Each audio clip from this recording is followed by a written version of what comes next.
O título de hoje é: vai ter ressurreição, Jesus está em casa. Você crê que Jesus está na casa? Você tem provado do poder de Jesus estar na casa?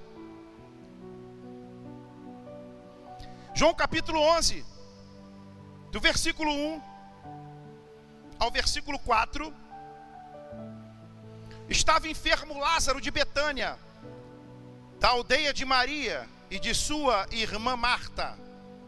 Esta Maria, cujo irmão Lázaro estava enfermo, era a mesma que ungiu com bálsamo o Senhor e lhe enxugou os pés com seus cabelos. Mandaram, pois, as irmãs de Lázaro dizer a Jesus: Senhor, está enfermo aquele a quem amas. Versículo 4.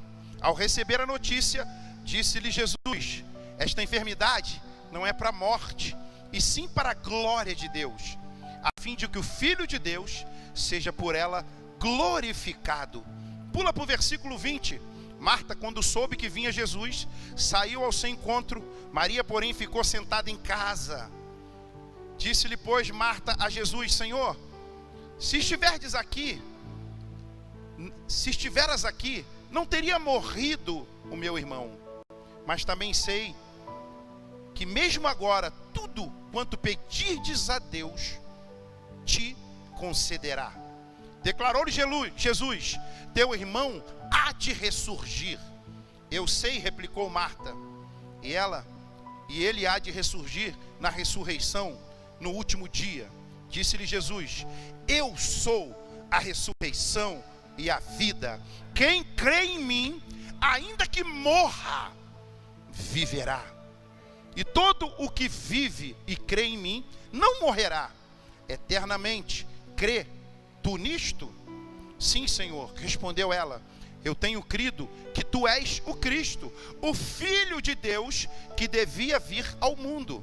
Tendo dito isto, retirou-se e chamou a Maria, sua irmã, e lhe disse em particular: fala para o seu irmão, o mestre chegou.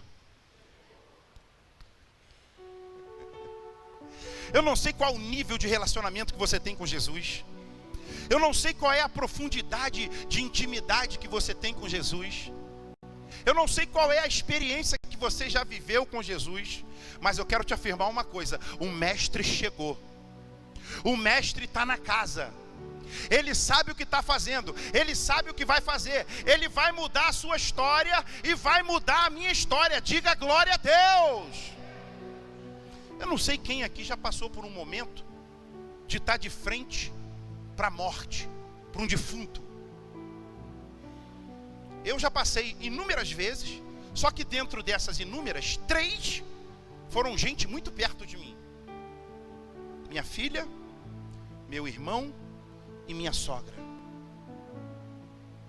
De repente você não é igual a mim, nunca enterrou ninguém tão perto, mas conhece alguém que espiritualmente está morto, que espiritualmente não funciona mais, já largou o que tinha que ser, já largou o seu chamado, já abandonou o seu chamado. De repente você conhece alguém que é a ovelha negra da família.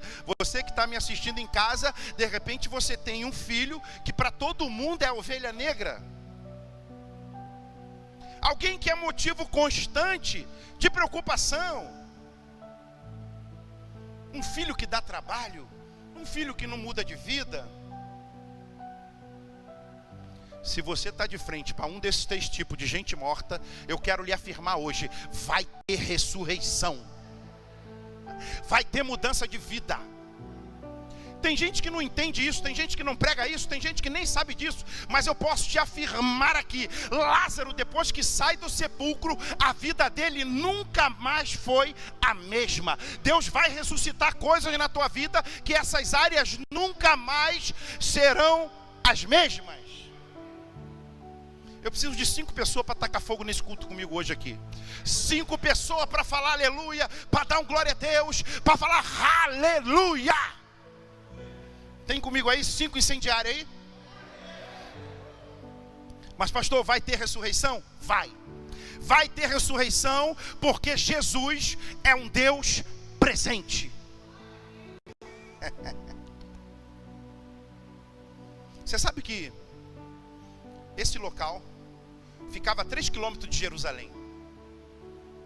E o que fazia Jesus andar 3 quilômetros para repousar na casa dessa família? O que fazia ele se tornar presente nessa casa? Jesus era amado. Irmão, eu fico imaginando que privilégio. Eu não tive esse privilégio. Marta e Maria, quando recebe o recado que Jesus vinha repousar na casa dela, olha isso, César.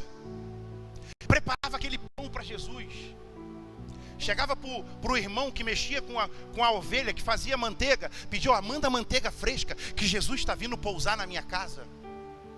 Passava no açougueiro do vizinho, falava: corta a melhor parte do cordeiro, porque eu vou fazer a janta para Jesus.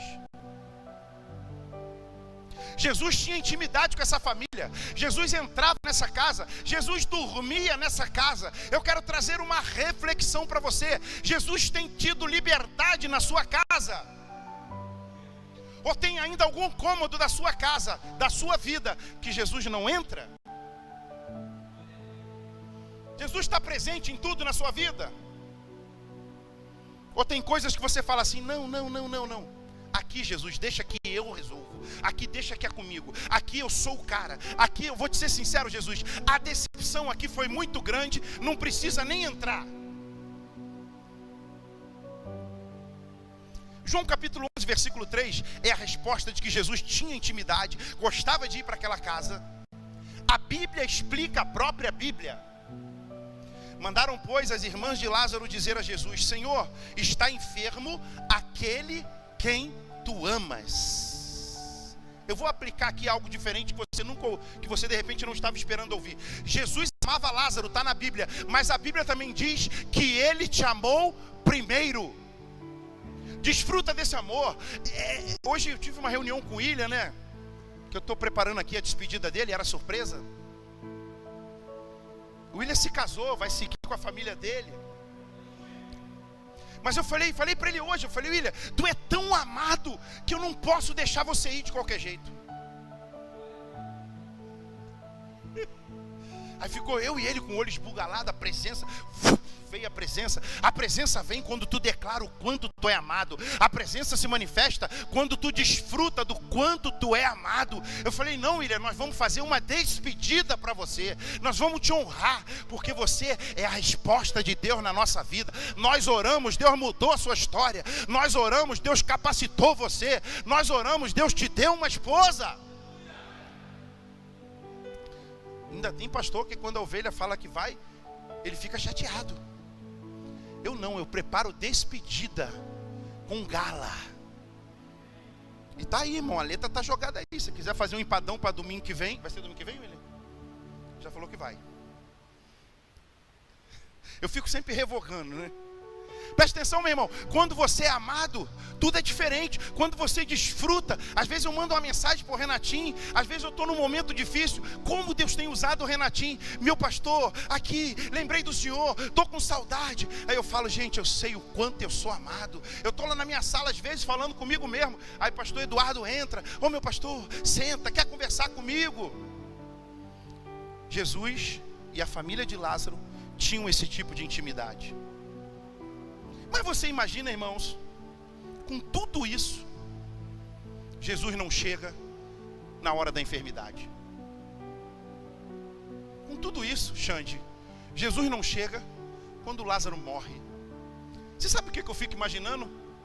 Quando a irmã de Lázaro ia na feira, a feira que Lázaro ia junto, e o pessoal falava assim: cadê Lázaro? Lázaro não tem vindo na feira. Lázaro nunca mais veio aqui. E eita, não está na Bíblia, mas eu creio que Lázaro ia, irmão, comprar pão e falava: esse pão é para o meu Jesus.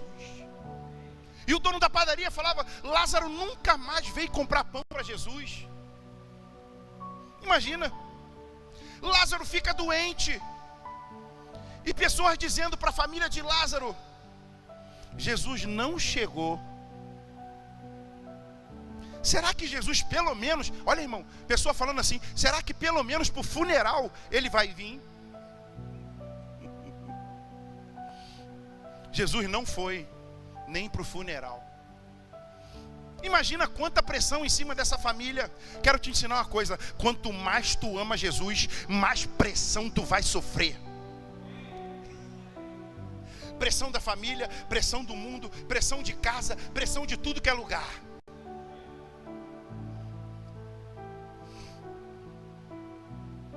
Jesus está chegando. Jesus está chegando. Jesus está vindo. Só que ele não chegou a ponto de salvar Lázaro. Ele morreu. Tem gente que acha que Jesus chega atrasado. Eu posso lhe afirmar, ele não chega atrasado. Jesus sabia tudo que Lázaro estava passando. Jesus sabia que tudo que a família de Lázaro está passando. Pega aí, Jesus sabe tudo que você está passando. Ele não chega atrasado. Espera no Senhor, confia no Senhor. Ele vai fazer na hora certa.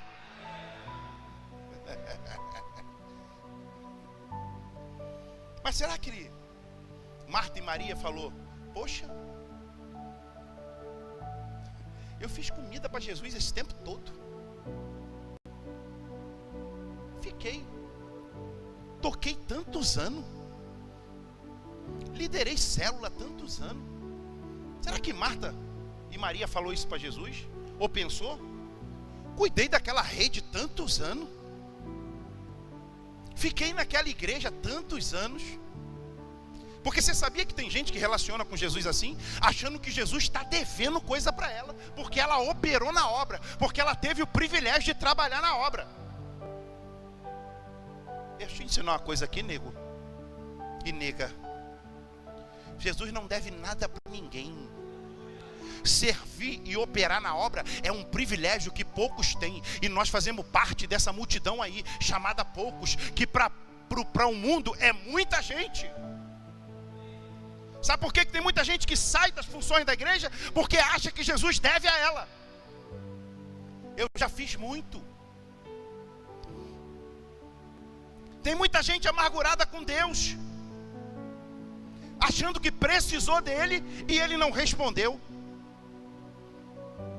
Deixa eu te ensinar uma coisa aqui. Quando Jesus não te responder no tempo que você quer, aprenda uma coisa: ele está maturando você e preparando você para coisa maior. Eu tinha um comércio, a minha família toda dependia desse comércio. Meu irmão dependia, meu falecido irmão dependia, meu pai dependia, minha mãe passava lá também, dava um belisco. Eu cuidava daquilo lá. Um dia, sabe o que Deus fez? Empurrou a vaca no precipício, matou a vaca, o comércio fechou. Foi a melhor coisa que aconteceu na minha vida desde que eu nasci, depois de ter recebido Jesus. Se Deus não mata a vaca, se a vaca não é jogada do precipício, se eu não chego lá numa segunda-feira e não tem mais a teta para eu tirar o leitinho, porque toda segunda eu ia para o comércio, trabalhava, botava dinheiro no bolso, a vaca morreu. Sabe o que aconteceu? Eu fui para um canto, Deus me levou para uma terra, meu irmão foi para outra, o outro irmão fez concurso público e passou. Se Deus não empurra a vaca no precipício, Robério, eu estava até hoje com minha barriga num balcão de um botequim lá em Realengo, vendendo caninha da roça e perguntando se a caipirinha era com vodka.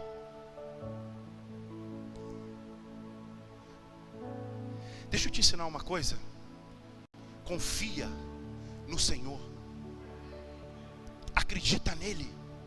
Se prepare para algo melhor.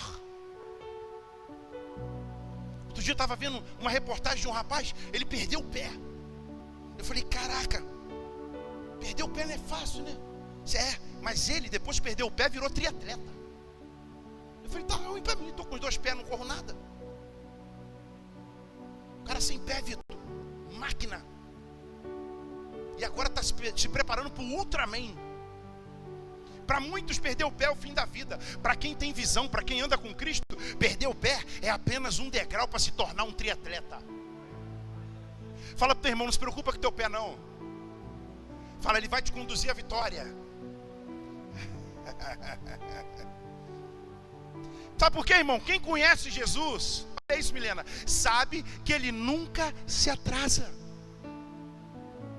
Quem conhece Jesus sabe que ele nunca falha. Quem conhece Jesus sabe que ele é poderoso. João capítulo 11, versículo 23 e 26. Declarou-lhe Jesus: teu irmão há de ressurgir. Olha isso, irmão. O bicho já estava fedendo, 4 dias, em estado de putrefação, decomposição. Eu vou te mostrar os estágios aqui, como é que o corpo vai apodrecendo. Tu vai ficar indignado aí. Jesus chega diante da morte e fala: teu irmão há de ressurgir. Eu sei, replicou Marta, mas há de ressurgir da ressurreição dos últimos dias? Porque escatologicamente o judeu também espera a ressurreição dos mortos. Então Marta estava ciente dessa palavra, ela tinha estudado para isso. Versículo 26. E todo o que vive e crê em mim não morrerá eternamente. Crês isto? Irmão, eu posso te contar uma coisa? Tu crê em Jesus? Tu não vai morrer eternamente, tu vai viver eternamente. Eu poderia te mostrar aqui várias passagens bíblicas te mostrando que o judeu, ele crê que vai ter ressurreição, que o morto vai ressurgir. Isaías 26, 19. Os vossos mortos e também o meu cadáver viverão e ressuscitarão. Despertai e exultai, os que habitais no pó, porque o teu orvalho, ó Deus, será como orvalho de vida, e a terra dará a luz aos seus mortos. Dentro da escatologia do judeu, vai voltar, vai ressurgir, o morto vai levantar. Por isso que tem muita gente que tem medo da morte, porque ainda não teve revelação de quem é Jesus, porque ainda não tomou posse da ressurreição e da vida, porque ainda não entendeu que a morte não tem mais domínio sobre você. Tem gente que fala assim: pastor, como é que o senhor entrou naquela comunidade? Eu entrei com Jesus, saí com Jesus, a morte não me pegou.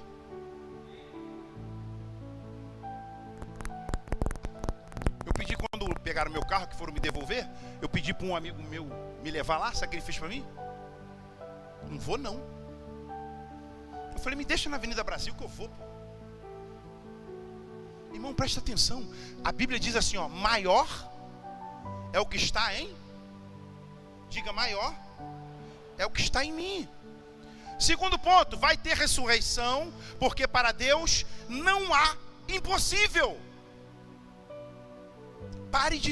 Irmão, eu vou falar isso aqui, é para te instruir, não é para mexer com você, nem te fuxicar. Eu já passei dessa fase. Amém? PR, dá um socorro lá. Glorifica o nome do Senhor lá. Guarda municipal. Preste atenção, irmãos. Hoje nós vivemos dias que a maioria das pessoas ficam declarando que tem doença, que tem deficiência. Quer ver uma coisa agora que virou moda? Eu sou TDAH. É moda.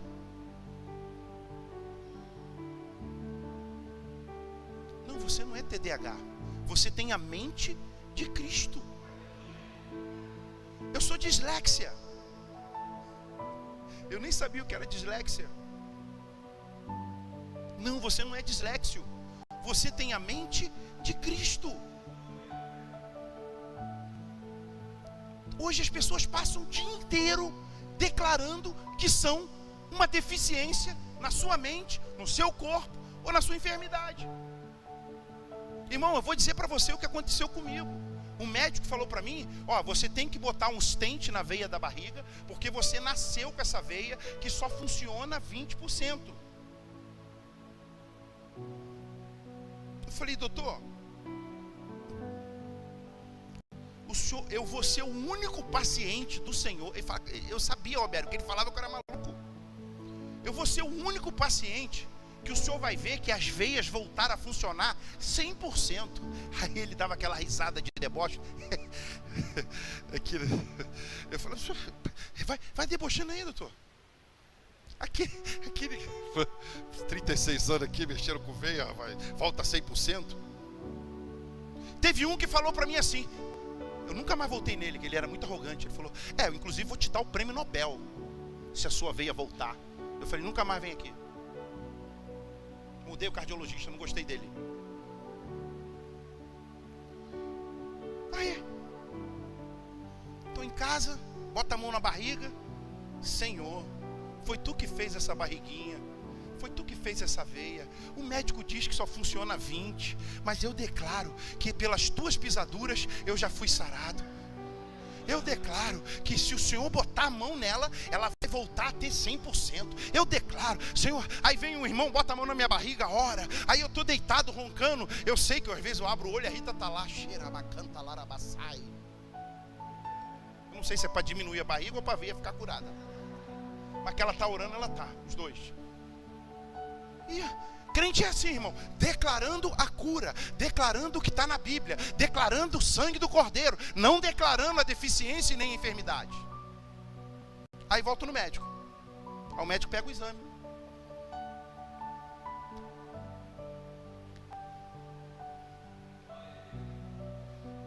Doutor, o senhor sabe que eu te amo. Eu falei, o que foi, doutor? Ele falou, a veia que funcionava 20%, já está funcionando 50%. Eu falei, e o senhor vai ver no próximo exame que está 100%. Não precisa mais botar o stent, vai para academia, toma vergonha e vai malhar. Meu personal tá aí? Eu falei, irmão, que loucura.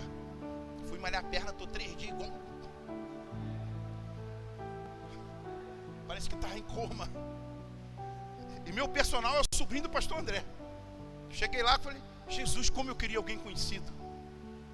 Onde você quer chegar, pastor? Presta atenção, meu irmão. Vai ter milagre, vai ter resposta, porque Deus está na casa e Ele é Deus do impossível. Porque hoje todo mundo, eu não sei, eu sou tentado a falar da doença. Eu sou tentado a falar isso. Irmão, eu me peguei muitas vezes, meus clientes me ligavam, falavam, rapaz, tive um aneurisma, quase morreu. Eu sei, no final eu falava, mas Deus me deu vitória, mas Deus me guardou. Irmão, presta atenção, declara o que Deus fez na tua vida, declara o milagre, declara o favor de Deus. Lá em Cachoeira de Macacu, acabou tudo, irmão. As propriedades que eram na margem do rio, o dique estourou e devastou todas. Inundou, acabou bicho, acabou plantação. E o Nando ficava assim para mim desde sexta, pastor, estou preocupado com Canaã. Sabe o que eu falava para o céu? Não aconteceu nada. Aí agora de tarde ele foi lá e mandou o vídeo, Deus é fiel, Canaã está tudo 100%. Eu falei, já sabia. Que isso, pastor? Você está falando isso porque você é maluco? Não, irmão, eu estou falando isso porque você é o que você crê e o que você fala. Diga, eu sou próspero. Diga, eu tenho saúde. Diga, eu sou favorecido. Diga, Deus me ama. Isso, irmão. Você sabe o que eu fico imaginando, irmão? Quando bota o corpo de Lázaro lá em cima da pedra, as más línguas falando, quero ver agora. Quero ver agora. Olha isso, Ruth. Quero ver agora. 4 dias, já está em decomposição. Quero ver agora, John. Agora não tem mais cura. Como é que pode? E tem um detalhe, tá? Para a tradição judaica, passava do 3º dia, era impossível a ressurreição. Eu amo isso. Para um judeu, depois do 3º dia, não toca nem corpo morto. E depois do 3º, esquece. Sabe o que eu aprendo? Todo mundo que já foi esquecido, todo mundo que não tem mais cura, todo mundo que não tem jeito, Jesus entra e muda a história. Teu casamento não tem jeito, Jesus entra e muda a história. Teu filho não tem jeito. Jesus entra e muda a história. Sabe o que ela falou? Senhor, se o Senhor tivesse aqui, meu irmão não tinha morrido.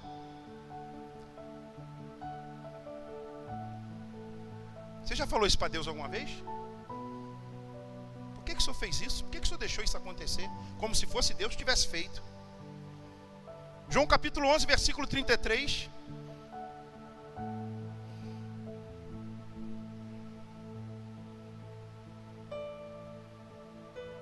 Jesus, vendo-a chorar, e bem assim os judeus que a acompanhavam, agitou-se no espírito e comoveu-se. E perguntou: onde o sepultaste?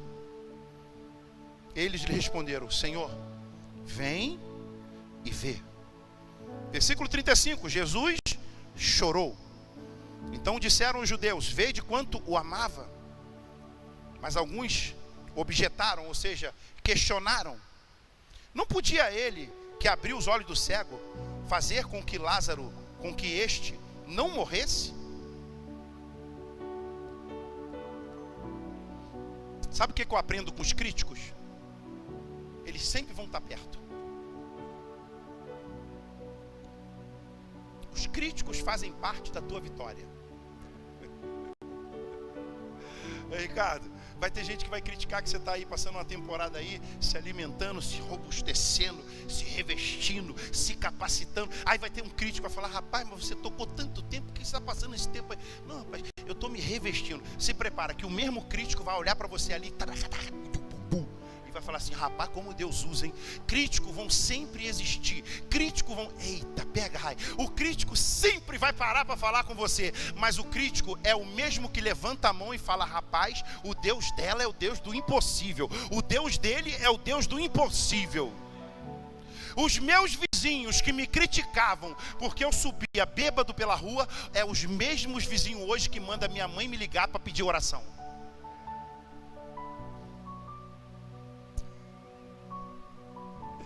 Eu amo o crítico. O crítico faz parte do teu processo. O crítico foi levantado para te capacitar, para te limar.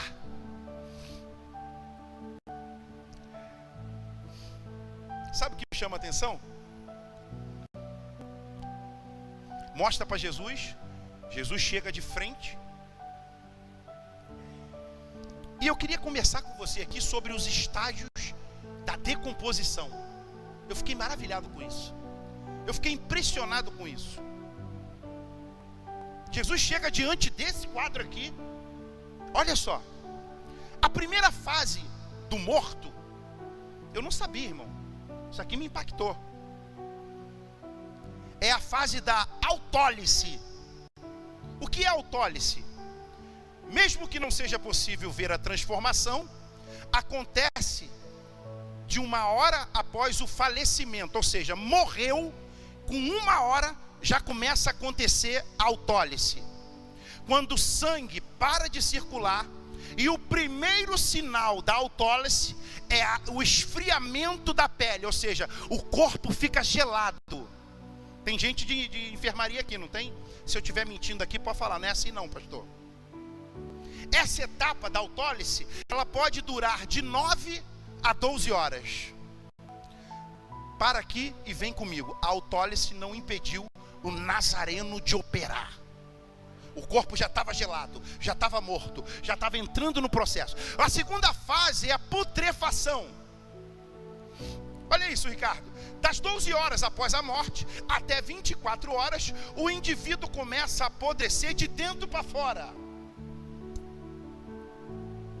As artérias se rompem, o fígado se decompõe, as vísceras se desfazem, as bactérias liberam gases e substância que deixam o corpo inchado.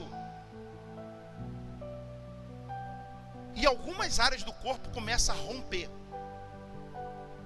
Segunda fase, putrefação de dentro para fora. A segunda fase não impediu o meu Deus de operar. Aí vem a terceira fase, que é de 24 a 48 horas.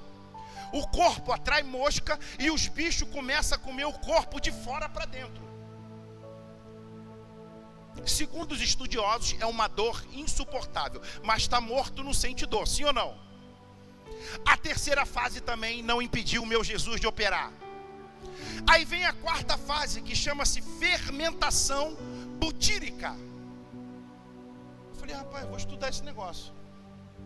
Esse é o estágio final, onde as larvas abandonam o corpo, porque já se alimentaram, e tudo que era possível já foi dado para elas. Essa quarta fase também não impediu o meu Jesus de operar. Aí vem a quinta fase. É a esqueletização. Tá aí? Olha que legal. É o estágio final, que dependendo da forma do sepultamento, vai levar mais ou menos o tempo para que os ossos sequem totalmente e se esfarelem. Desses 5 processos, desses 5 estágios, Lázaro estava no terceiro. É nesse contexto que Jesus diz: tirai a pedra. Ele não está só gelado, ele não só está na putrefação, com as artérias rompidas, com os órgãos destruídos, sendo devorados. Agora ele está com larva de dentro para fora. É nesse estágio que Jesus para e fala: tira a pedra. É nesse estágio que o Senhor Jesus lança, chama ele pelo nome, e a voz de Jesus ecoa em toda a terra, em todo o céu e debaixo do céu. É nessa hora que a ressurreição se manifesta para ele, e ele tem que levantar, as bactérias têm que sair, os micróbios têm que retroceder, a pele tem que voltar, a artéria tem que voltar, porque Jesus é o dono da vida.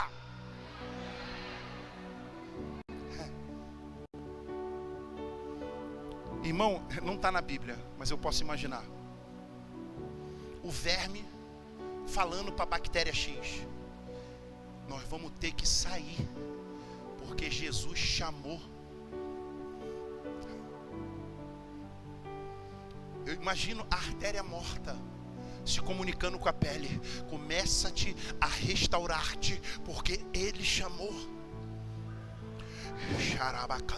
Eu imagino a fibra dos músculos declarando para o mundo espiritual: eu tenho que me recompor, porque o Emanuel me chamou. Eu imagino o cabelo que já tinha caído voltando para o couro cabeludo e declarando: eu sou a formosura, eu tenho que voltar para o meu lugar, porque o dono da vida me chamou. Olha isso, Edu. Já não tinha mais cabelo. Quando eu fiz a cirurgia, eu fiquei preocupado, que eu fiquei careca só aqui. Eu falei: amor, tinha tanto cabelo. Aí Deus pega a boca da Rita e fala assim: fica calmo, porque o mesmo Deus que te guardou da morte vai botar cabelo na tua cabeça. Está preocupado com a tua careca? Ele pode botar cabelo aí. Está preocupado com os teus problemas? Ele pode resolver o teu problema aí. Está preocupado com a tua dívida? Ele pode pagar essa dívida aí.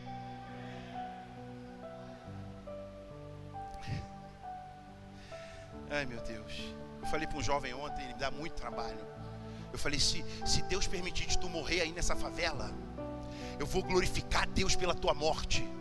Ele regalou os 2 olhos para mim e falou: não, pastor. Eu falei: vou, ainda vou ajudar a criar teus filhos.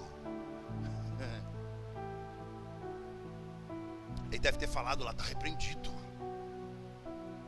Ele estava com tanto medo da morte.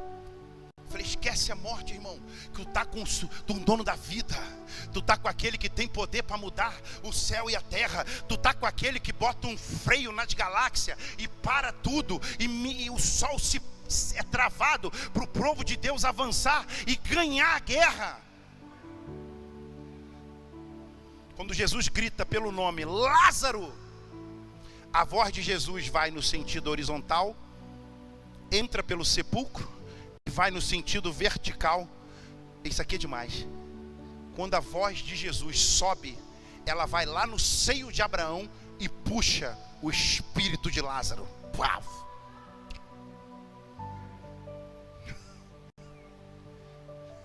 Sabe o que é isso, irmão?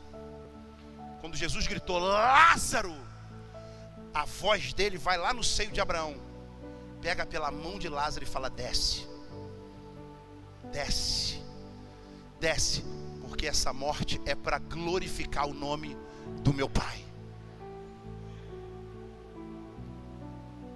Sabe qual é a verdade nossa? Quando tem uma morte entre nós, tinha que ter culto de celebração, tinha que ter culto de adoração, tinha que ter culto com pandeiro, porque a morte para nós é uma festividade. Talvez teu filho esteja espiritualmente gelado, talvez ele esteja envolvido num mundo que você pensa que já está apodrecendo para o pecado.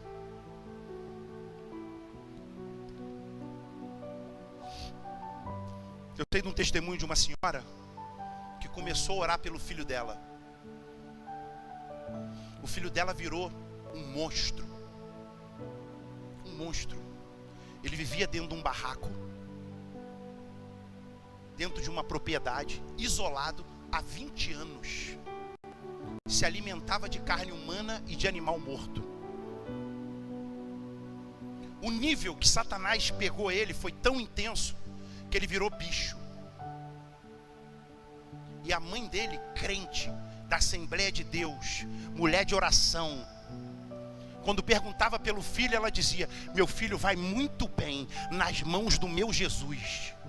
E ele igual bicho, trancado naquele barraco, dentro daquela propriedade, no quilômetro 18, daquela rua muito comprida, no interior da Bahia, que só passava carro de horas em horas quando passava. E um dia, aquela cidade recebeu um missionário cheio de Jesus no lombo. E o missionário conta na pregação que quando ele passou no quilômetro 18, em frente ao barraco, na direção da cerca, o Espírito Santo falou para ele: para o carro, estaciona e pula a cerca. Aí ele: eita, o mato batia na canela, pula a cerca, pula a cerca. Falou: se o Espírito Santo falou, eu vou fazer. Ele estacionou o carro, pulou a cerca, falou: ó, anda mais ou menos uns 1.300 metros. Quando chegar na direção X, você vai ver uma casa feita de sapê, bem velha, parece cheia de lixo em volta. Bate na porta que tem um escolhido meu lá.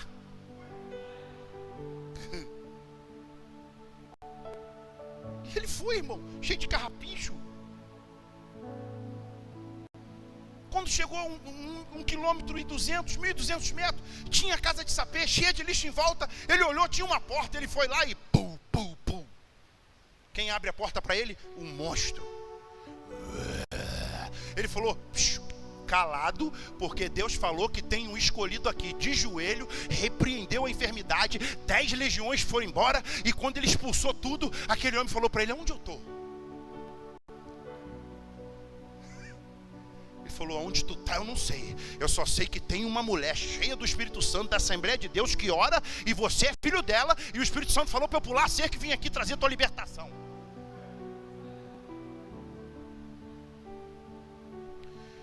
Ele: há quanto tempo eu estou aqui? Ele: não sei. Aí ele lembrou da mãe, lembrou da casa, foi lá.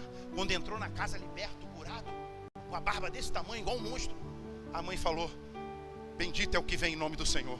Eu sabia que ele ia chegar. Quem está cheio de Jesus no lombo, não importa o quadro, não importa o que fala, não importa se já está podre. Quando está cheio de Jesus no lombo, tu declara o que tu é. Diga: eu sou mais que vencedor. Vai ter ressurreição, vou fechar. Não passei do horário, o pessoal que atrasou antes de mim, tá? Ninguém falou amém. Vai ter ressurreição, porque primeiro Jesus chama, depois ele desenrola. Irmão, como eu sou criticado aqui. Tem horas que eu falo: ai, dá vontade de ir embora. Não, vontade de ir embora não posso ter, que eu sou pastor. Eu até peço um ano sabático, o pastor André, ele fica rindo. Quando eu saio, daí fala: irmão, presta atenção. Por que eu sou criticado? O cara chega aqui, aceita Jesus, sim ou não? Mas ainda é maluquinho, está enrolado. mas já aceitou Jesus, já tem a salvação. E eu não aguento, eu quero botar ele para operar. Eu já quero dar um violão para ele, Vitor. Leva ele para a célula. Já quero botar no CDL. Não, mas nem fez maturidade. Pastor, calma. Essa semana eu tomei um aperto do pastor André. Eu falei, o senhor está certo, pastor. Mas deixa eu te ensinar uma coisa. Essa é minha metodologia. Essa pode ser a metodologia dele. Mas a de Jesus, ele salva e depois desenrola. Tu acha que Jesus chegou para Lázaro e falou, Lázaro, em nome do meu Pai, desenrole todo esse cobertor que está em volta de você, para que as paraplégicas, xerabatala, carapassubináfia, sejam todas desenvolvidas na sua vida? Nós fomos lá, aonde o judeu diz que foi esse ocorrido aí. Você desce uma escada, passa por um buraco, que eu só passei porque eu estava muito a fim de ir. Porque segundo lá a história, a cidade foi construída, foi crescendo por cima. Irmão, tenha paciência. A pessoa está vindo para Jesus agora. Você quer que ele seja um Martim Lutero? Eu não estou falando de crente velho, de crente de 80 anos que não muda de vida não. Irmão, vamos imaginar a cidade lotada. Porque a mesma turma que foi para o sepultamento é a mesma turma que estava lá. A mesma turma. João capítulo 11, versículo 43. E tendo dito isto, clamou em alta voz, Lázaro, vem para fora. Saiu aquele que estivera morto, tendo os pés e as mãos ligadas com ataduras, e com o rosto envolto num lençol. Então lhe ordenou Jesus, desatai-o e deixai-o ir. Esse desatai-o aqui, deixa eu te ensinar, para você que lidera, leva tempo, tem que ter paciência. As pessoas olham o Xandão hoje, um gentleman. Eu posso sair com o Xandão hoje e ir para qualquer castelo de Portugal que ele entra comigo. Sai de Portugal, entro pela Espanha, entro qualquer castelo da Espanha com ele. Um dia vai. Mas pega o Xandão lá atrás, quando o John trouxe ele.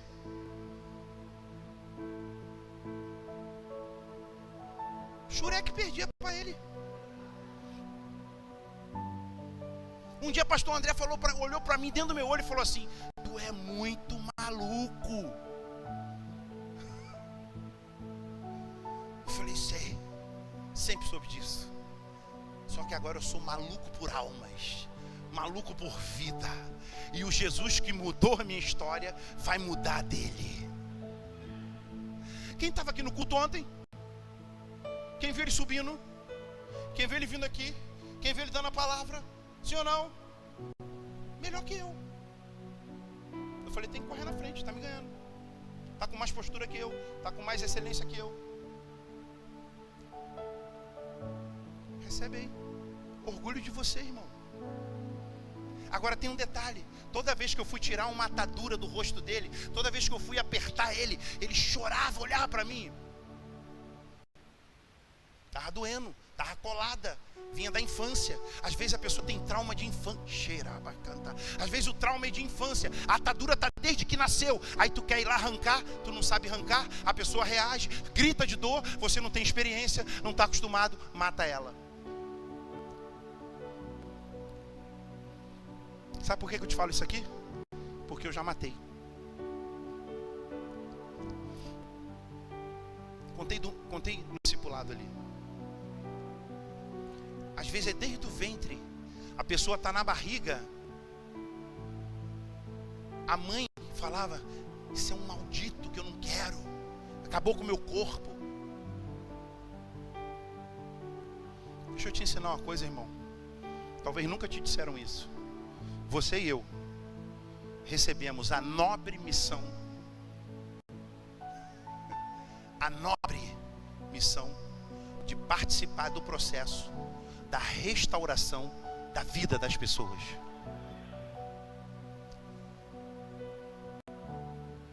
Não, pastor, mas tem hora que o senhor bota na disciplina, o senhor aperta muito. Deus só repreende e só exorta quem Ele ama. Só quem Ele ama. Você quer ver qual a minha preocupação? Quando Deus já não fala mais com a pessoa. Já entregou ela. Como tem uma galera aqui na Nova Aliança, aqui no Novo Testamento, que diz que Deus entregou as suas paixões. Diga, eu sou amado. Diga, Deus me ama.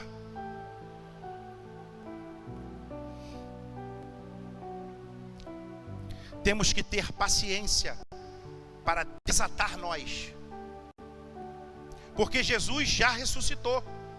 Temos que ajudar aqueles a quem o Senhor tem ministrado vida, desfazendo os nós, desatando as coisas que estão envolvendo eles. O nosso chamado como igreja é acolher todos quantos são ressuscitados.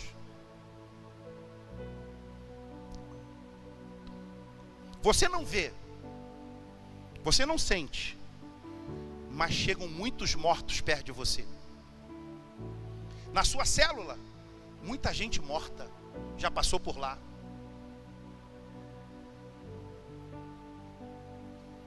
Olha, que você saia daqui hoje sabendo que Jesus está na casa, que teve ressurreição, que vai ter cura, que vai ter libertação, que vai ter vida.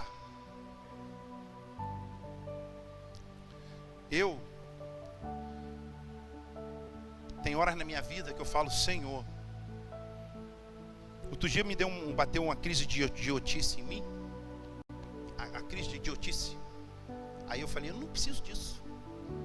Está passando por isso. Olha, fui tomado pela idiotice, né? Aí, Zana, eu não preciso passar por isso.